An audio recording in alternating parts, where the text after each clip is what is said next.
कोपरगाव तालुक्यातील मौजे मंजूर येथील महार वतनदारी हक्काच्या वडिलोपार्जित जमिनीवर बोगस खरेदी विक्री करून काही व्यक्तींनी अनधिकृतरित्या मालकी हक्क मिळवल्याचा गंभीर आरोप समोर आला आहे। गेल्या 3 वर्षांपासून या प्रकरणात प्रशासनाकडे वारंवार तक्रारी करूनही ठोस कारवाई होत नसल्याचा आरोप करत 2 वयोवृद्धांनी आता थेट मुंबईत उपोषणाला इशारा दिला आहे। तक्रारदार आकाश पगारे आणि सुरेश देवराम पगारे यांनी दिलेल्या माहितीनुसार मौजे मंजुरीतील गट क्रमांक 309, 310 आणि 351 या जमिनी महार वतनदारी हक्कानुसार त्यांच्या कुटुंबाच्या वडिलोपार्जित मालमत्ता आहेत। मात्र काही व्यक्तींनी बनावट कागदपत्रांच्या आधारे या जमिनीची बोगस खरेदी विक्री करून स्वतःच्या नावावर मालकी हक्क दाखवल्याचा आरोप त्यांनी केला आहे।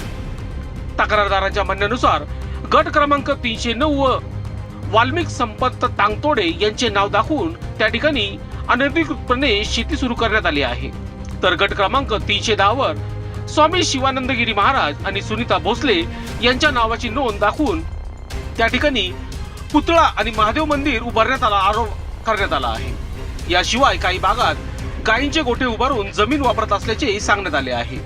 या सर्व प्रकाराबाबत तक्रारदारांनी कोपरगाव तहसीलदार, नायब तहसीलदार, शिर्डीचे प्रांत अधिकारी तसेच कोपरगाव ग्रामीण पोलीस ठाणे येथे वारंवार तक्रार केल्याचे सांगितले। मात्र संबंधित अधिकाऱ्यांनी ठोस कारवाई करण्याऐवजी केवळ कागदपत्रांची अदलाबदल करून उडाउडीचे उत्तर दिल्याचा गंभीर आरोप त्यांनी केला आहे।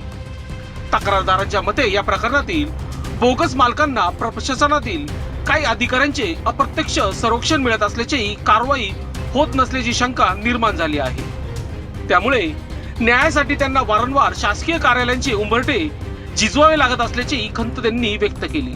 दरम्यान न्याय न मिळाल्याने संतप्त झालेल्या तक्रारदारांनी आता थेट मुंबईतील आझाद मैदानावर उपोषण सुरू केले आहे। बोगस मालकी हक्क दाखवणाऱ्या संबंधित व्यक्तीवर तसेच त्यांना पाठीशी घालणाऱ्या प्रशासकीय अधिकाऱ्यांवर चौकशी करून गुन्हे दाखल करावेत अशी मागणी त्यांनी केली आहे।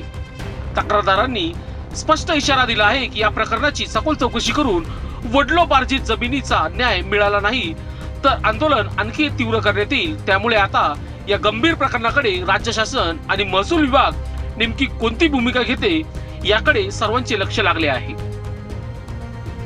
लोकशास्त्र न्यूज साठी बंटी आढाव, मुंबई।